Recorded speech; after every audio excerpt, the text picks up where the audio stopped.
ఒకవేళ మీకు రాత్రిపూట ఇలా ఒక లేడీ రోడ్డు పైన డ్యాన్స్ చేస్తూ కనపడితే వెంటనే అక్కడి నుంచి దయచేసి పారిపోండి. ధైర్యం చేసి దగ్గరికి వెళ్ళారో మీ ప్రాణాలు పోయినట్టే. ఆమె తన దగ్గరుండే కత్తి తీసుకొని మిమ్మల్ని వెంబడించి మరీ చంపేస్తుంది. ఈ మిస్టీరియస్ లేడీ మరెవరో కాదు, సెర్బియన్ డాన్సింగ్ లేడీ. చాలా రకాల స్టోరీస్ను బట్టి ఈ సెర్బియన్ డాన్సింగ్ లేడీకి డ్యాన్స్ అంటే మహా పిచ్చి. ఆమె పాస్ట్లో జరిగినటువంటి కొన్ని బ్యాడ్ ఇన్సిడెంట్స్ వల్ల ఈ సెర్బియన్ లేడీ ఇలా మారిపోయి ఉంటుంది. ఈమె రాత్రిపూట రోడ్డు పైన, అది స్ట్రీట్ లైట్ కింద డ్యాన్స్ చేస్తూ ఉంటుంది. ఎవరన్నా ఆమెను కదిపారో, ఆమె కంటపడ్డారో ఇక అంతే. సెర్బియన్ దేశస్తులకు ఈ సెర్బియన్ డాన్సింగ్ లేడీ గురించి మాట్లాడితే ఇప్పటికి కూడా వెన్నులో వణుకు పుడుతుంది.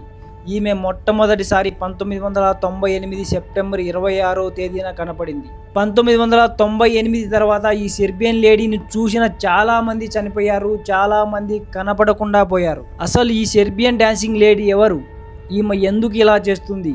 ఈ విషయాలన్నింటి గురించి ఒక లాంగ్ లెంత్ వీడియో చేస్తాను, తప్పకుండా చూడండి.